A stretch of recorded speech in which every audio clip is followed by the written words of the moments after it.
শুধু কি রাইড করলেই হবে, নিজের সেফটিটারও তো খেয়াল রাখতে হবে, তাই না?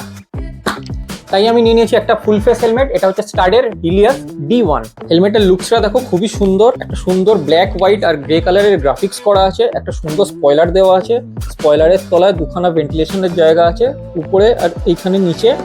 আর এই সামনেটা দেখো, এখানে দুখানা ভেন্টিলেশনের জায়গা আছে, এটা অফ অন করা যায়। প্লাস এখানে চিনের জায়গাও একটা ভেন্টিলেশনের জায়গা দেওয়া আছে, এটা দিয়েও ভেন্টিলেশন করা যায়।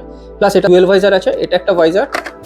আর এখানে সুইচ আছে, এখানে সুইচ দিয়ে এই সানভাইজারটা অপারেট করা যায়। প্লাস এর প্যাডিংটা দেখো, এর প্যাডিংটা কিন্তু খুব সুন্দর, প্রিমিয়াম কোয়ালিটির প্যাডিং এবং যথেষ্ট মোটা প্যাডিং।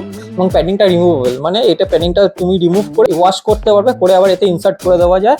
এখানে একটা সুন্দর রিফ্লেক্টর আছে। এটা হচ্ছে স্টেনলেস স্টিলের একটা কুইক রিলিজ বাকেল দেওয়া আছে। আর এর মধ্যে ইন্টারকম লাগানোর জন্য যে স্পিকার থাকে, স্পিকারের পকেট করা আছে, তোমরা এর মধ্যে ইন্টারকমও লাগিয়ে নিতে পারবে। এতে ISI আর DOT সার্টিফাইড করা আছে, তো এর বিল কোয়ালিটি খুবই ভালো।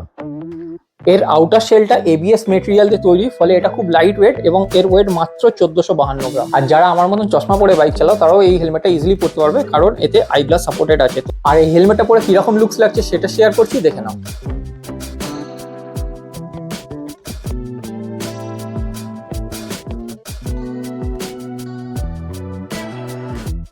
আর এই ধরনের ইনফরমেটিভ ভিডিও দেখতে হলে আমার চ্যানেলটা এক্ষুনি সাবস্ক্রাইব করে নাও।